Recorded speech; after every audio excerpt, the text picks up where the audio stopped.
Good evening. We begin tonight with breaking news. The Palisades fire has flared up in Los Angeles, forcing even more residents to evacuate.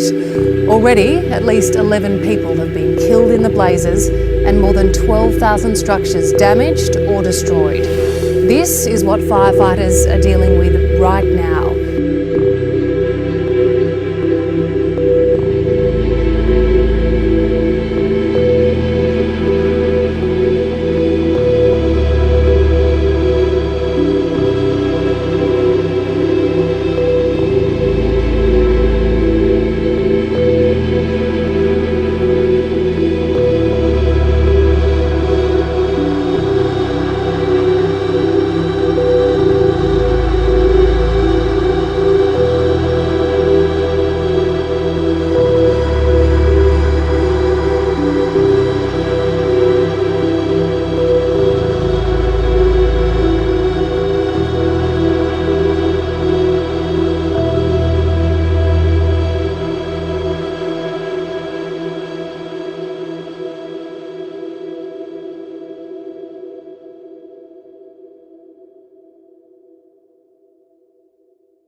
On January 7th, news broke of immense wildfires that had ignited in the western part of LA.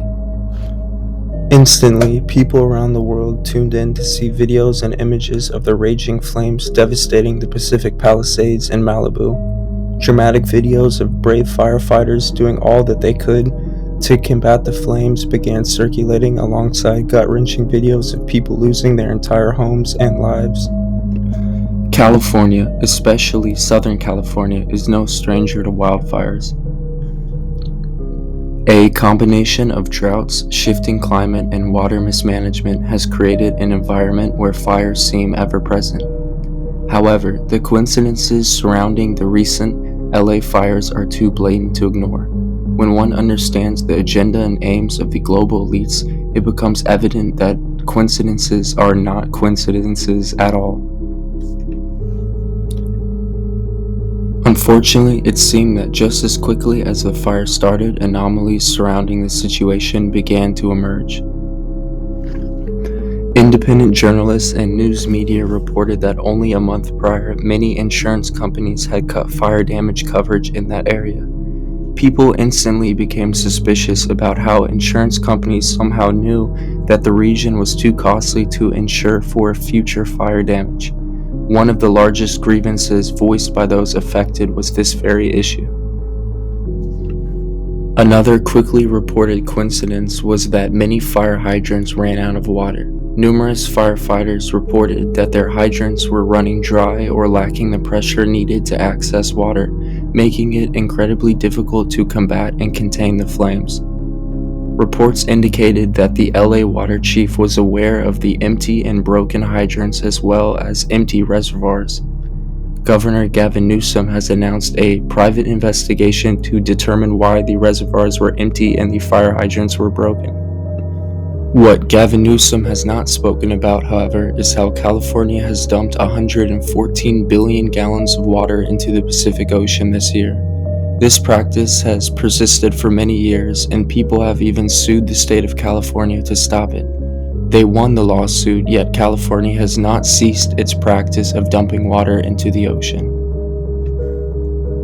To add to the list of coincidences, LA Mayor Karen Bass was out of town on a trip to Ghana when the chaos erupted. It's quite a coincidence that at the moment the city was in complete turmoil, the leader was overseas. Upon returning to LA, she was questioned but had no response for her apparent lack of leadership and ineptness. Fire chiefs say that they're really stretched to the limit and running out of water. What have you got to say to that? Have you no response to that? Do you owe citizens an apology for being absent while their homes were burning? Do you regret cutting the fire department budget by millions of dollars, Madam Mayor? Have you nothing to say today? Have you absolutely nothing to say to the citizens today?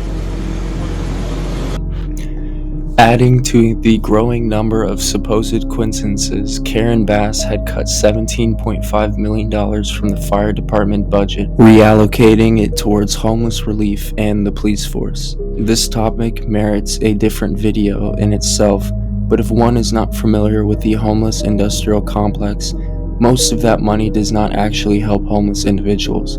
It is funneled through nonprofits, allowing people to profit from the suffering of the homeless. The problem of homelessness remains perpetual, allowing individuals to continue profiting and laundering government funds under the guise of assisting the homeless. I digress to focus on this specific issue.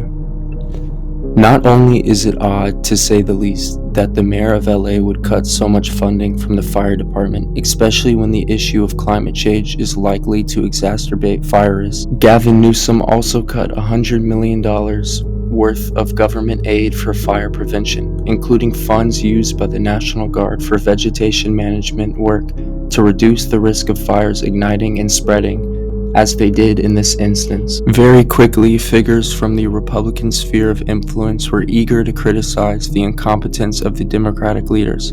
How could they be so inept? Not only did they cut crucial funding and worsen their capacity to combat fires, but their total lack of leadership also exacerbated the chaos.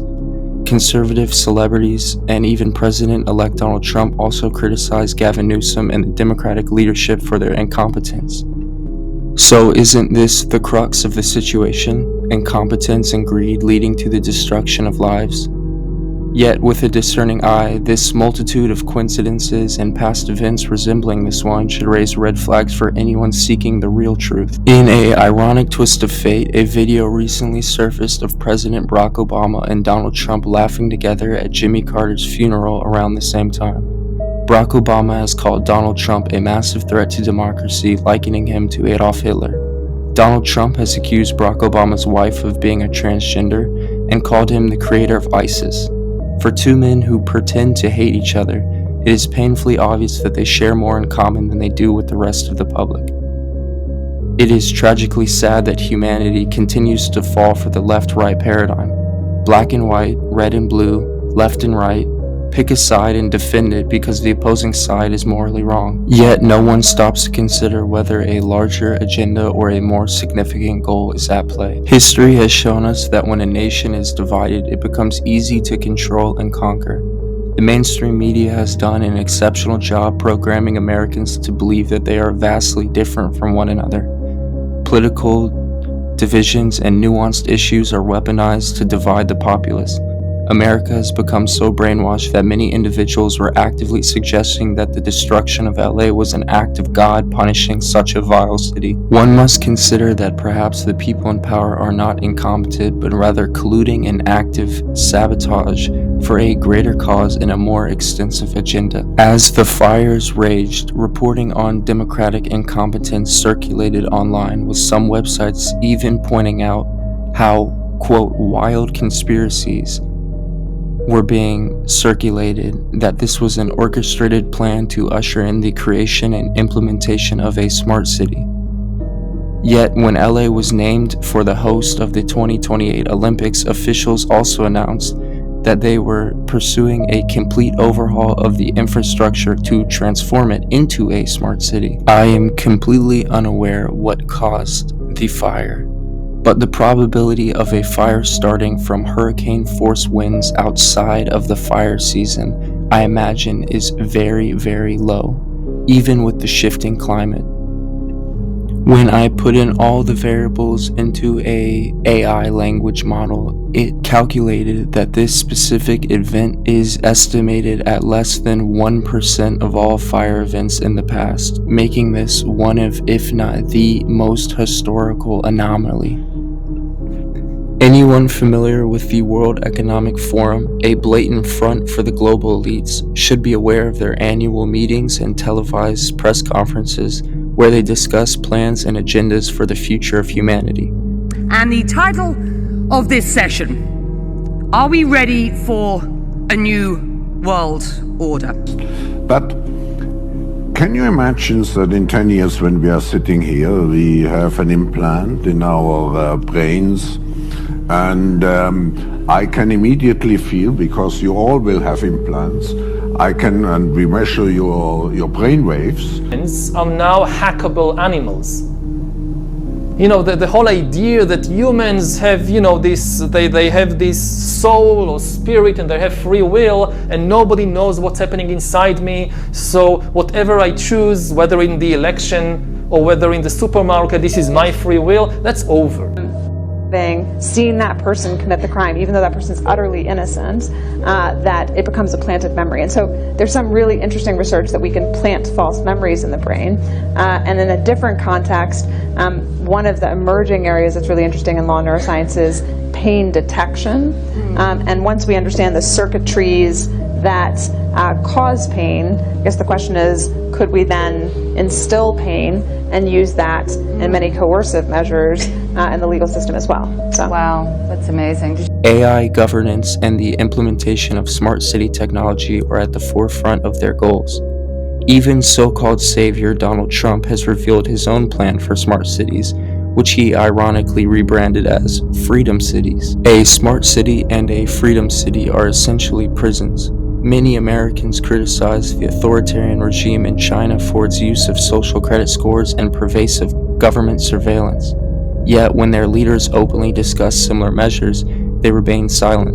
Uncertainty. Markets don't like uncertainty. Markets like actually totalitarian governments where you have a understanding of what's out there, and obviously the whole dimension is changing now with, as you said, a democratization of countries, and democracies are very messy, as we know in the United States. When these measures are rebranded as freedom cities instead of a 15-minute city, which in itself are biometrically tracked by AI surveillance, monitored for your carbon output, and controlled in every aspect of life through digital currency, somehow Americans fail to see that this mirrors the same authoritarian regime present in China. It should be no surprising that the global elites and banking cartels, which have ruled humanity for centuries, openly discuss power dynamics favoring the stability of authoritarian regimes. The blatant incompetence of the democratic leaders, combined with the widespread dissemination of this incompetence, should raise suspicions about the hidden agenda behind these events. All the media, political puppets, investment firms, think tanks, and the world power structure of internationalist global elites are colluding to bring about a one-world government ruled by AI, maintaining complete control through a digital prison. Despite the vile and disgusting nature of the situation, we must deeply appreciate the efforts of the Los Angeles Fire Department, which managed to contain the fires and save countless lives, even amid all the chaos. These individuals are true heroes, and their bravery must be remembered. I hope it is now painfully obvious that all of these coincidences and bad actors are not random. What is being attributed to incompetence is not incompetence at all, but rather blatant sabotage. The agenda of AI surveillance and a prison planet will be discussed in later videos at large. Unfortunately, we find ourselves at a crossroads where they are hastily implementing their systems of control and governance. More events like this will follow, which is incredibly disheartening. However, as these situations unfold, there will be ample opportunities for those who may not understand what is happening to awaken.